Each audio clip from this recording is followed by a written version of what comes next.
Hello students. इस video में मैं प्रोबेबिलिटी को आगे लेके चलता हूँ और क्वेश्चन नंबर 8 तक के जो क्वेश्चंस है मतलब मैंने आपको लास्ट वीडियो में कराया था। आज मैं बात करूंगा क्वेश्चन नंबर 9 की, जो कि बहुत सिंपल क्वेश्चन है। नोट ए, इसमें बोला गया है हमें ए दे रखा है, प्रोबेबिलिटी ए की, प्रोबेबिलिटी बी की और इंटरसेक्शन प्रोबेबिलिटी भी दे रखी है। ठीक है। और कहता है, इसमें मैं लिख देता हूँ पी ए कितना है पहले। पी ए इन्होंने दे रखा है हमें 1/PB 1/2 और जो इंटरसेक्शन है इसका वो दे रखा है आपको 1/8। ठीक है। अच्छा कह रहा है नोट ए नोट बी का इंटरसेक्शन। नोट ए में क्या चीज आती है आपकी, अगर मैं आपको एक सेपरेट ग्राफ डायग्राम बनाऊं ए का, नोट ए में ये हिस्सा आता है अगर ये ए है तो। ठीक है ना। अच्छा, नोट बी में कौन सा हिस्सा आता है, ये वाला हिस्सा। ठीक है। ओके। तो अब क्या है, इन दोनों में जो हिस्सा है इसमें कॉमन हिस्सा क्या है, तो कॉमन हिस्सा हम देंगे तो बाहर वाला हिस्सा वो कॉमन हिस्सा है। ठीक है। तो एक्चुअल में ये इस वाले हिस्से को निकालने को कह रहा है, और ये हिस्सा हम कैसे निकालेंगे, वन में से टोटल प्रोबेबिलिटी वन होती है, वन में से तो आप ये यूनियन वाला हिस्सा माइनस कर दोगे तो आपका आ जाएगा। ठीक है। तो चलिए, तो सबसे पहले हमें ये समझ गया, हमें ये कैलकुलेट करना है। तो आपको पी ए यूनियन बी निकालना है। तो इसका फॉर्मूला होगा P A P B P A intersection B.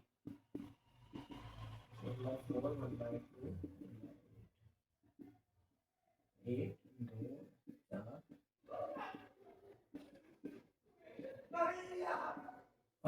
है ना। ये हमारी यूनियन आ गया आपका। ठीक है ना। यूनियन का फॉर्मूला ये है, 11th क्लास में हमने रीड करा था, पर समझ आता है इस फिगर से रन किया था। तो अब हमें निकालना है नोट ए नोट बी में कॉमन क्या है। तो इसका फॉर्मूला आपने देखा अभी।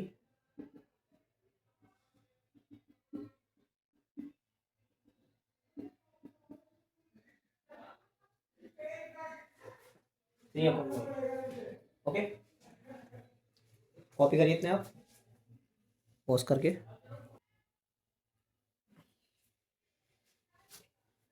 तो लास्ट वीडियो जो मैंने ये वीडियो बना रहा हूँ तो इसमें ना मैंने जो पहला क्वेश्चन आपको मतलब क्वेश्चन नंबर 9 कराया, उसमें मैं शायद माइक लगाना भूल गया था। तो उसमें थोड़ी आवाज़ की इशू हो सकती है, बाकी आप देख के उस क्वेश्चन को समझ सकते हैं, सिंपल था। ठीक है। आइए, क्वेश्चन नंबर मैं आपसे बात करता हूँ 10। कह रहा इवेंट ए एंड बी दे रखा है और पी ए दे रखा है। पी ए है मेरा 1/2 और पी बी मैंने कर दे रखा है मेरा 7/12। ठीक है। नोट ए नोट बी दे रखा है, पीछे वाला क्वेश्चन में से देखा था, नोट ए और नोट बी का इंटरसेक्शन। इसको मैं लिख सकता हूँ, मैंने आपको लास्ट क्वेश्चन में बताया आपको। ठीक है। डायग्राम भी बना के मैंने दिखाया था आपको उसमें कि अगर मैं ए नोट की बात करूँ तो ए और बी इसमें ए नोट ही हो जाएगा पूरा।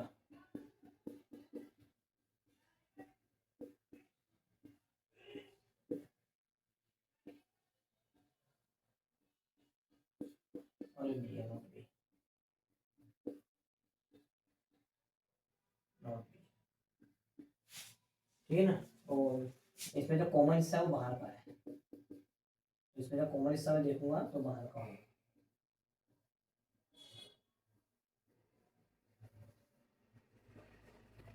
ठीक है। चलिए आगे बढ़ते हैं फिर।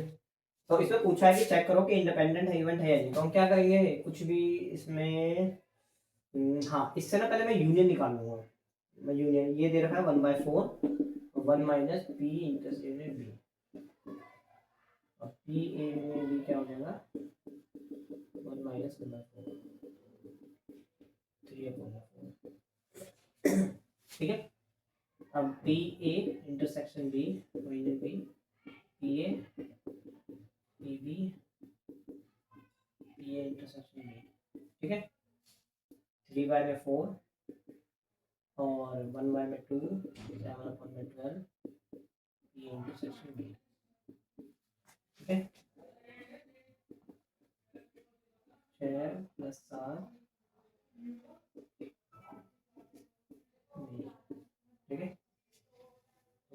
3/4 13/12। ठीक है, यहाँ से देख लीजिएगा। ठीक है, पहले ये करा है फिर मैंने ये करा है। ठीक है, ओके। फर्स्ट हिस्सा ये है मेरा, सेकंड हिस्सा ये है काम का, और थर्ड हिस्सा मेरा ये रहने वाला है। ठीक है, 3/4 माइनस 13/12, यहाँ माइनस का पी ए इंटरसेक्शन बी है। इसका एलसीएम से आपको करना है, 12 एलसीएम है, 9 माइनस 13 पी ए इंटरसेक्शन बी।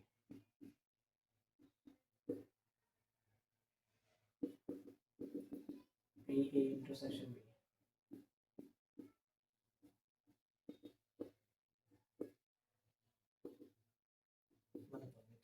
ठीक है।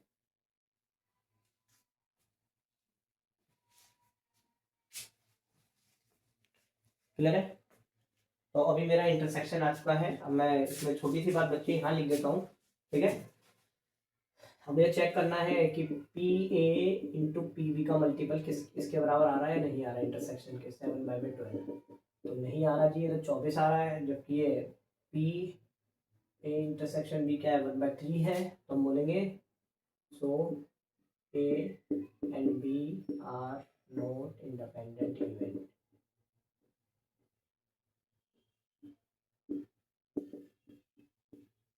ठीक है, and B are not independent event. Okay, अब इसको नोट करिए आपसे।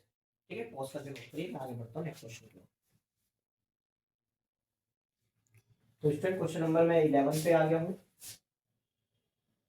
क्वेश्चन नंबर 11 में क्या दे रखा है आपको, पी ए और पी बी दे रखा है। सिंपल सी बात है, और कहता है इंडिपेंडेंट इवेंट है, इंटरसेक्शन निकालो। तो ठीक है, हमने P A into P B करके इंटरसेक्शन निकाल दिया है। एंड के मतलब इंटरसेक्शन है, और इंटरसेक्शन का मतलब इंडिपेंडेंट इवेंट है, इसलिए P A into P B होगा।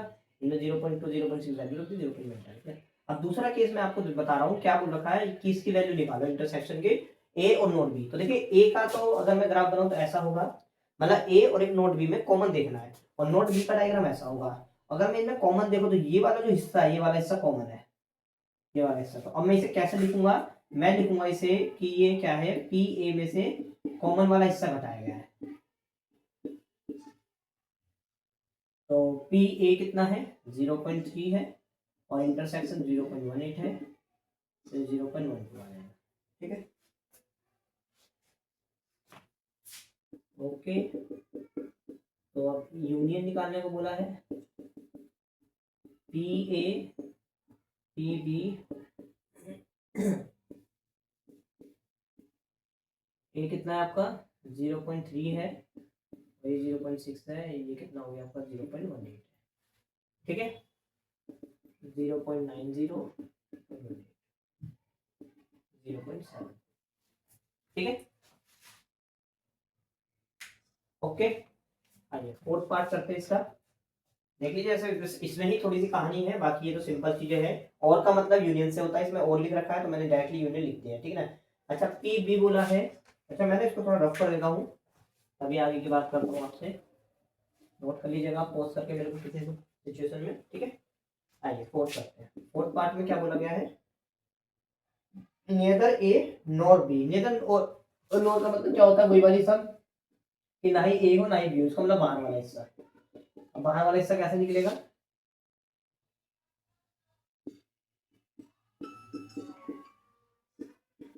Nor B 1 minus P A union B 1 minus 0.7। ठीक है, ये माइनस है। माइनस ऐसे तरह से करते हैं कि बच्चों को माइनस में इशू हुआ था, तो मैं करके दिखा देता हूँ माइनस में। ठीक है, ये 1 कैरी करेगा तो आ गया 20, मतलब 10 में से 2 का 8, और यहाँ पे 9 था, 9 में से 7 गया 0.2।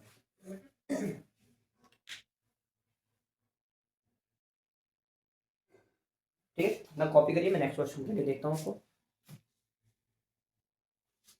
तो स्टूडेंट्स, अब मैं क्वेश्चन नंबर 12 बताने जा रहा हूँ, जिसमें देखिए डाइज उछाला गया है।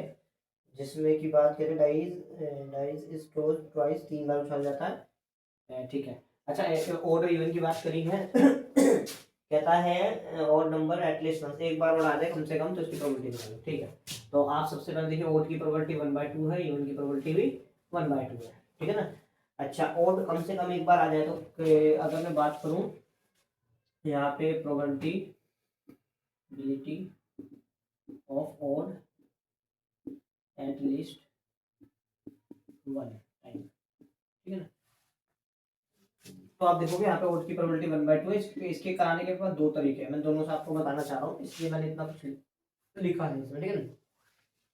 टोटल ना 8 हिसाब किताब बन सकते हैं, जैसे कि 3 बार आप उछाल रहे हो तो तीनों बार ओड आएंगे, या तो 2 बार ओड 1 बार इवन, तो इसकी प्रोबेबिलिटी भी यही रहेगी, इवन ओड की दोनों की सेम ही है।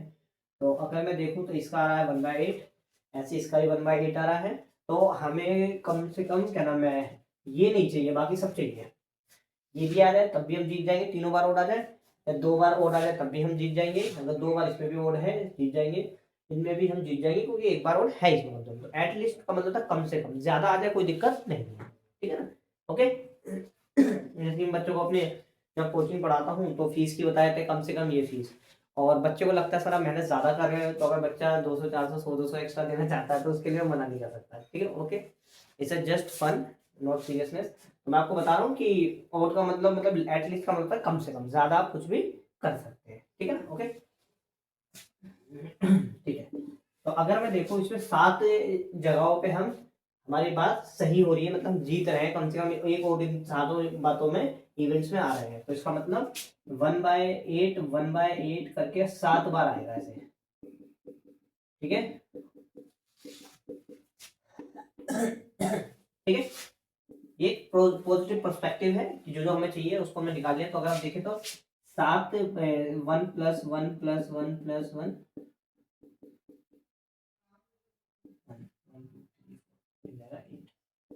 7/8, ठीक है ना। तो एक तरीके हो रहा है नेगेटिव पर्सपेक्टिव है। नेगेटिव पर्सपेक्टिव में क्या करेंगे, हम पहले हम निकालेंगे कि हमारा हारने की प्रोबेबिलिटी निकाल लेते हैं कि हमें हारेंगे कब, एक केस में, ठीक है ना, मतलब नॉट ओड प्रोबेबिलिटी, मतलब ये आपका आंसर हो चुका है, मगर ऑल्टरनेट तरीका एक और है, ठीक है ना। Probability of not odd at one place पे भी नहीं है, ठीक है ना। तो इसका बनेगा 1/8, मतलब ये वाली मैं क्या बोलूँगा 1/2 1/2 1/2 आई मीन 1/8, ठीक है। तो मैं इसकी प्रोबेबिलिटी रहा हूँ कि मतलब किसी भी बार नहीं आया, ठीक है, वन प्लेस या वन टाइम कह सकते हो। तो अब क्या होगा, प्रोबेबिलिटी ऑफ ओड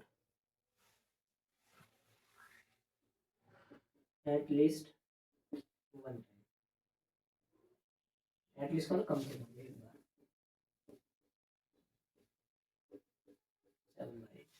ठीक है। ओके, तो दोनों में से आप कोई भी एक सिचुएशन, दोनों में से कोई भी आप एक और तरीका या फिर मेथड यूज करके अपने आंसर को निकाल सकते हैं। दोनों से आंसर 7/8 आना चाहिए इसका, ठीक है। चलिए आज के लिए मैं तो इतना ही करते हैं, पहले मैं टाइम चेक करूँ, आज के लिए मैं इतना ही करूँगा इस वीडियो में, ठीक है। नोट करिए, बाकी मिलते हैं क्वेश्चन नंबर 13 को लेके नेक्स्ट क्लास में मिलेंगे, ठीक है।